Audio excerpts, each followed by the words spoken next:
If I'm okay with it, you should be too. Not. Let me start with a phrase that has quietly taken over our culture. Well, I'm okay with it. You hear it everywhere.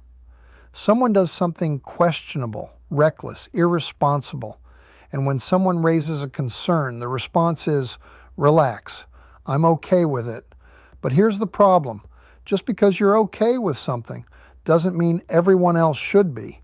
And today, I want to talk about why that mindset has quietly become one of the most dangerous forms of modern thinking. Personal comfort is not a universal standard. We've somehow started confusing personal tolerance with universal approval. Someone says, I don't mind if people are late. Great, that's your standard. But the moment you say, why are you upset? I'm okay with it.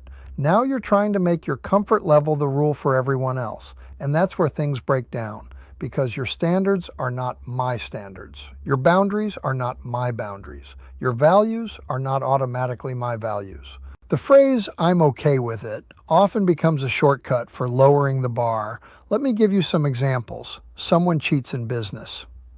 Well, it's not a big deal. I'm okay with it. Someone treats people poorly. That's just how they are. I'm okay with it. Someone behaves irresponsibly. It doesn't bother me. But here's the truth. Tolerance can slowly turn into normalization. And normalization can quietly turn into acceptance of things that should never have been accepted. Let me tell you a story. A teenage girl trains for years. Early mornings, late nights, weight rooms, running drills in the rain. She sacrifices weekends, sleep, and time with friends because she loves her sport. She dreams about standing on the podium one day. And finally, the big competition arrives.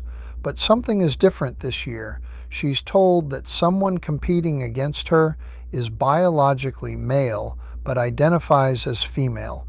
Now some people say, well, I'm okay with it.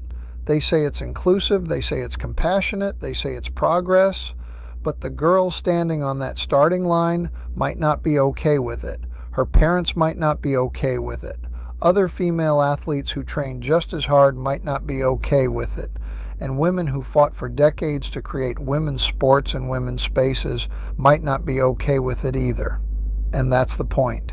The moment someone says, well, I'm okay with it, so you should be too, they're not just sharing an opinion. They're trying to erase someone else's right to disagree. Your boundaries are yours. One of the most important lessons in life is this. You are allowed to have standards that make other people uncomfortable. Let me repeat that. You are allowed to have standards that make other people uncomfortable. You're allowed to say, I'm not okay with that. Not angrily, not dramatically, just clearly.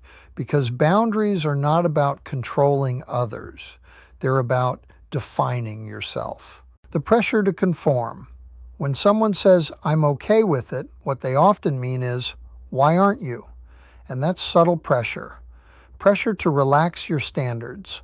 Pressure to ignore your instincts. Pressure to go along with something that doesn't sit right with you. But the most grounded people I've ever met share one trait. They don't outsource their judgment. They don't ask the room what their values should be. They already know. Respecting differences works both ways. Now let's be fair. People absolutely have the right to say, I'm fine with that. That's their choice. But respect goes both ways. If you're allowed to be okay with something, I'm allowed not to be. Respect doesn't mean agreement. It means allowing people to hold different standards without trying to shame them into alignment. A simple rule to live by. Here's a rule that makes life simpler. Ready? Live your life by your standards, but don't expect everyone else to adopt them, and don't allow others to pressure you into lowering yours. Because when someone says, well, I'm okay with it, the correct response might simply be, that's fine, but I'm not. And that should be the end of the conversation. So the next time someone says, well, I'm okay with it, you should be too. Just remember something simple. Personal comfort does not create universal truth. Your standards matter, your boundaries matter, your judgment matters. And sometimes the most powerful sentence you can say is the simplest one. If you're okay with it, that's your choice, but I'm not.